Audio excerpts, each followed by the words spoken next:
ผ่านชายหลายคนอายบ่สนดอกเด้อคนดีทั้งน้องสิเปื้อนลาคีอายก็บ่สนใจขอเป็นยาล้างแผลที่ค้างอยู่ในใจอายสิพาน้องเริ่มต้นใหม่เป็นทางผ่านชายอายบ่ตีดอกนา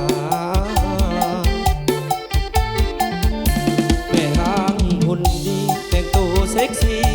งามมีเสน่ห์บ่เจือนคือตะฟังเซมันบ่เพคือดังคันนาบ่แค่อดีตว่าน้องสิผ่านยังมาเป็นแม่ห้างอายก็บ่ว่าให้หูไว้ซาอายหักน้องที่ใจจะ